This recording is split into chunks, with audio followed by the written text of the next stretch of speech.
So again, you should already have this one filled in. This is slide 26. And you started talking, there's two main types. You have the primary and you have the secondary, right? So I want to show you with the my Slinky here what these two types of waves look like, all right? So the first one is our primary meaning first. Sometimes you'll hear elementary school called primary school and high school called secondary school. You have to go to primary school first, right? If you are the primary character in the play, you're like the lead character, right? You're one of the dominant, like most important, you're like, you have to be in it, right? The primary waves, if you think of that word primary, they are the ones that are getting there first. So if it's a race, the P waves are the winner, okay? So this is what they look like. It is called a compression wave. If you can kind of see where my Slinky bunches up and then stretches and then bunches up and then stretches and then bunches up, that wave is traveling from this hand, which would be like, let's say this is the source of the earthquake or the epicenter, and it's going to travel to this hand, okay? And you can see that, right? You can visually see that wave traveling. And if you're in the back, if you need to stand up, you can, right?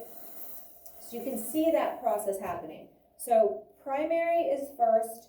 They are the fastest because they get there first, right? And they travel in that compression wave, right? The other thing is that the primary waves, they can go through all layers. They can go through solids and liquids, right? What you learned on Wednesday was that the secondary waves, we're still on P waves here. All right, so they can travel through solids and liquids, which means crust, mantle, and core. They're faster, which means they get there first, and the type of wave is called the compression. Okay? The S waves are going to look like this. I'm still going to use my Slinky. I can't make it like go up and down like this, so I'm going to have it do that motion horizontally, but watch as I do this. My S wave is still starting with, this is my right hand, so the left side for you, right? I'm starting it with this hand, and I'm ending it over here, right?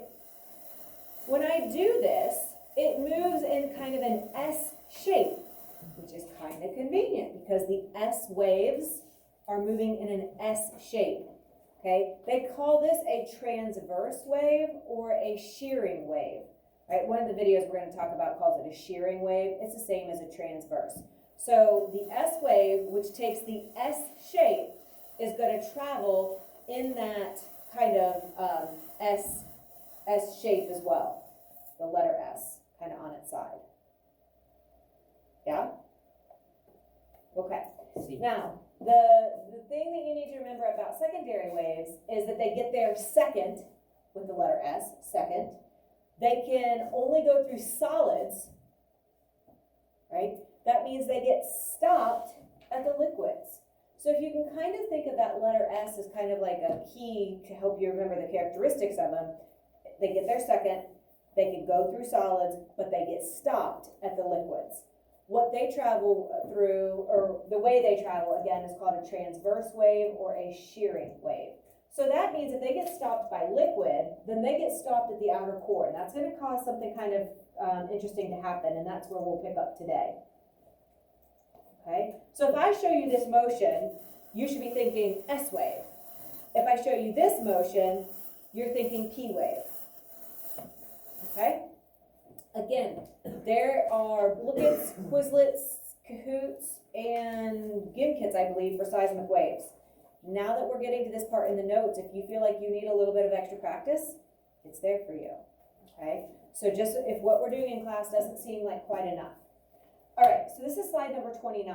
This is what the P waves look like. They'd be traveling in that compression wave, right? And if this star is where the earthquake started, we call that the epicenter. So the earthquake has to start somewhere. You might be saying, well, what exactly is an earthquake? Like, you know, like the response of it.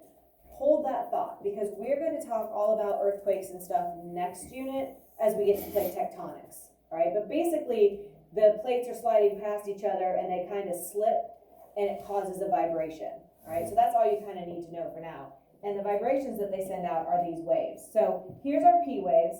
Here we have our mantle, our outer core and our inner core. What is wrong with this diagram? What don't I like? Yeah, this is way too big. And what's way too small? The mantle. Good. All right. So here's our secondary waves, or our S waves. Notice they're traveling in kind of this S or transverse, kind of like an ocean wave going up and down, just like I was trying to make my slinky show that you that S movement. Notice when it hits this red layer, you guys just told me that was the outer core, that is where the waves can't get through. So they kind of hit it and then they just kind of go around it. Okay? They cannot cut through it like the P waves are. All right? That's a huge difference. Huge. And we're going to watch some videos that are going to show this and some things that will explain this here in a few minutes. All right. So remember, the outer core is our only true liquid. So we know that S waves get stopped at that liquid. So if the epicenter is now over here, this is where the earthquake started, I can see that my green are my P waves, and then the red are my S waves. So when it gets here, where it should just go straight through, it has to kind of veer off. It doesn't get to go through that liquid because it gets to it and it gets stopped. Okay? So the S waves get stopped at the outer core. The inner core is a solid and it's the most dense. And so if you think of our layer song, right, as you go down, density increases, as you go down, pressure and temperature increase, right? So if you kind of think of that song in your head, that's kind of what's happening here. And because of those different densities, it's going to cause the P and the S waves to kind of change their speed a little bit. And that's what we'll talk about here in just a second. Okay, so this, because our mantle, our outer core and our inner core all are made of different substances and different consistencies and different densities, it's going to affect how fast those waves can travel. All right, so if you look at this green line for our P wave, it's traveling along and then it hits the outer core and it slows down. And then it goes through the outer core and then back out the other side into the mantle and it speeds up again. Because we know that as we go deeper, right, you go more and more and more dense. So as you start to come out the other side, it's getting less and less dense until it reaches the surface and the crust on that side. Okay, so we'll give some examples and you'll be like, oh, okay, that makes sense. Just hold that thought for a second. What we say is that these waves can reflect or refract. So there's two more of your vocab words. Okay? When they enter a new material or medium, they can either refract or reflect, which is a bending of the wave or a bouncing of the wave. And we will look at what that means here. All right, so reflection. Just like your image reflects back to you in a mirror, right? Right now, we're getting a lot of reflection of the sunlight off of the snow, right? On places where there isn't snow, like on a big parking lot, you're not getting blinded with all that bright light. If you look directly at the snow, like if I'm looking out there right now, I can't look at it very long. It's like, whew, and then I see spots all over your faces when I'm trying to look at you. You know how that is, right? You're looking at the snow on a bright sunny day. That light is bouncing or reflecting back in your eyes. It's no different than even an echo, right? If you're in a cave, or I know like even, we have a big barn, and so it's like 40 by 80, it's like 200 feet long. There's two barns kind of connected. And so like if you're standing in my yard and I'm looking over that way, every once in a while when it's real still, if you hear a certain noise in the backyard, it'll echo and bounce off of that, that big metal wall of the barn. So if that's all echo or reflections are, it's a bouncing back, whether it's a sound vibration, whether it's a light, whatever it is. And in this case, we're looking at a seismic wave reflection. Okay, so we know every time you hear an echo, this is a reflection. And so this can happen through water as well. So there's this little, a lot of times it'll follow this boat, and it's a little charge that goes down, and it hits the surface of the ground or under the water, which would be the very topmost crust, oceanic crust, and then it's going to bounce back, and when that vibration returns, it's picked up by this thing called a hydrophone. And so they can go all along the ocean surface, and they can map, you know, what's there. So there are underground mountains, and we'll take a look at that next unit. There's a lot of different terrain. It's not perfectly flat and smooth like you might expect. And so this is how they've been able to determine the topography of the ocean floor, or like the different heights and different, you know, flat spots, or if it's hilly, if it's bumpy, if it's rocky, right? So this process is able to do that. And so on a big level, we do this with sending charges into our layers and seeing how long it takes for them to bounce back. And that can tell us how far down that layer is. And that's part of the reason we've been able to collect data on how deep some of these layers are. All right, so we know that at the Earth, some seismic waves are going to reflect at the boundaries between those major layers. So between the mantle, between the outer core, between the inner core, we're getting some, you know, speeds changing. We can record the time, and we'll look at this a little bit more tomorrow as well. The second way that waves can respond in material is that they can refract. Refract is a bending. So the key word with refract is bend. The key word with reflect is a bounce. So refraction is what causes, or is what we see when a wave slows down, right? Looking at this picture right here, I see one pencil, right? It looks like it's snapped in half. It's not really snapped in half. You could put a knife, you could put a spoon, you could put that pencil. You're looking at it through air here. You're looking at it through water here.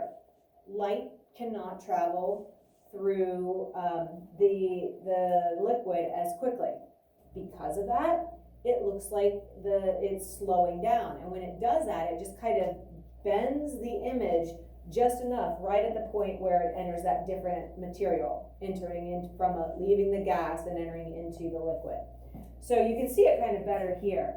Light rays are traveling, and as soon as they hit that water, they're going to slow down. I want you to picture yourself, if you've ever been to the beach or a lake that has like a beachy area, if you're running, you're fast, right? You're running along the beach, you're fast. What happens as soon as you start to go into the water? What happens to your speed? Slows you down. So even if you're putting more effort and you're trying to run even faster, right? When you get to that water, it's going to slow you down. That's exactly what happens to light rays. That's what happens to sound vibrations, and that's what happens to seismic waves.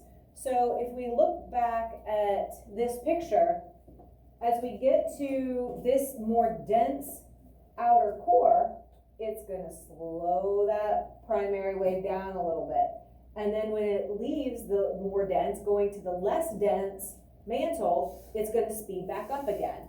So it's just like you trying to run either in air or running through water. It's a no-brainer. Everybody knows you can run faster in the air, right? So just like us, the P and the S waves, well, the P waves, they can travel faster when they're going through that less dense material, okay? And so we call this a refraction when the speed changes and it causes that angle to kind of bend. And so it doesn't follow that straight path that it was on before. And so that's why it's not just a straight line coming directly out of the epicenter. You're going to see those shifts, that slowing down and then the speeding up as you get to less dense.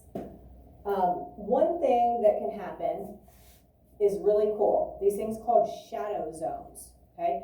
I like to think of these as like a dead zone, like with a cell phone. Does anybody have an area like when you're driving and... County. What's this road again? 19? 19? Yeah, 19. Yeah, like near Candlewood? Yeah, like Yeah. like So, from like that curve down there, all the way up to like that. past Candlewood. Yeah. Yep.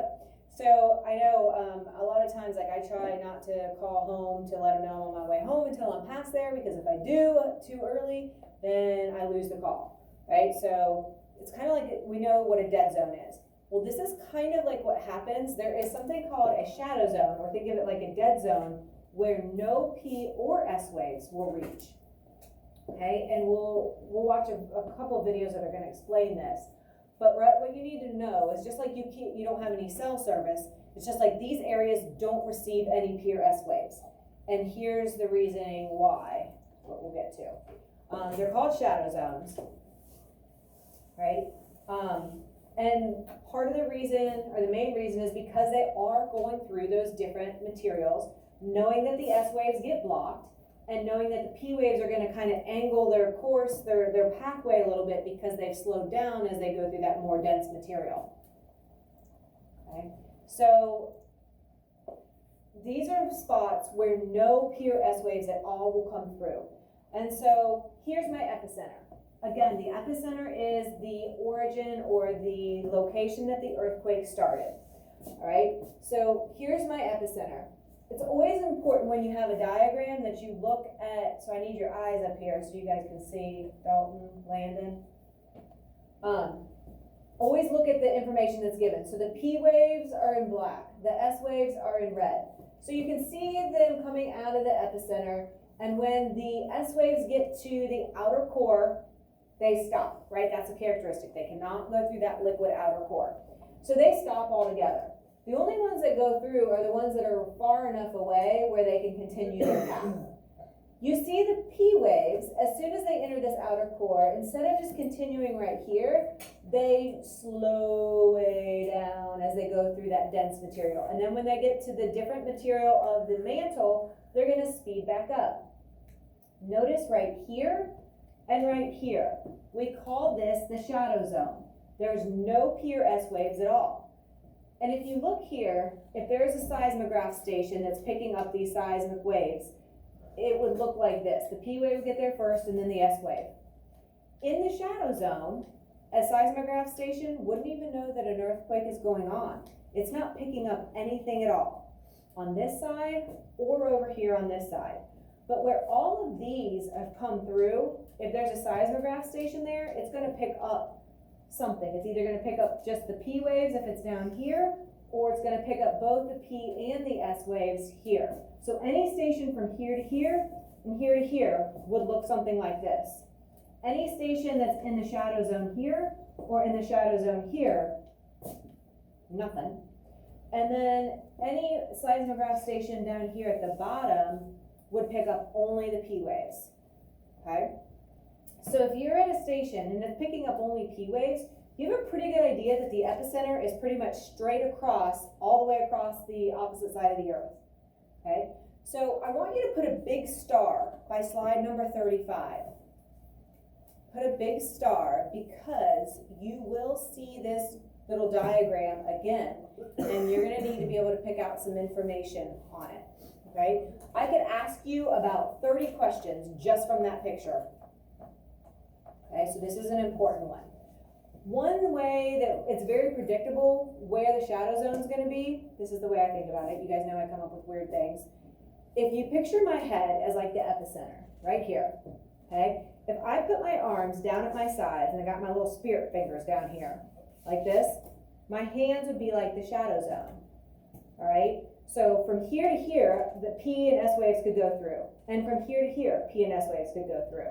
But down here, between my hands, that would be just the P waves. So if the, go back here real quick. So if the epicenter is over here, obviously I'm not gonna like lay down, but if I'm like, my head is here, if I put my arms down at my side, it translates to the shadow zone over there as well. So wherever the epicenter is, if you imagine that being like your head, and then you put your arms down at your side, that's going to show you it's not directly, straight down, but it's a little offset. And it actually has a very set 105 to 140 degree angle if you're thinking of 360 degree circle, which I don't expect you to know that, but just realize, kind of think of that, if this is the epicenter and that's my head, if I put my hands down at my sides, where my hands are is pretty close to where the shadow zone would be. So if my epicenter's here, right, I put my hands down, it's gonna be about right there. If my epicenter was here, and I put my hands down, my shadow zone would be about right here. But we can calculate that at 105 to 140 degrees on each side. Okay? I think it's easier to think of the head and hands, and easier for me at least. Okay, so we're gonna stop there, and we have some videos that we need to watch that are hopefully gonna show all this pretty well for you.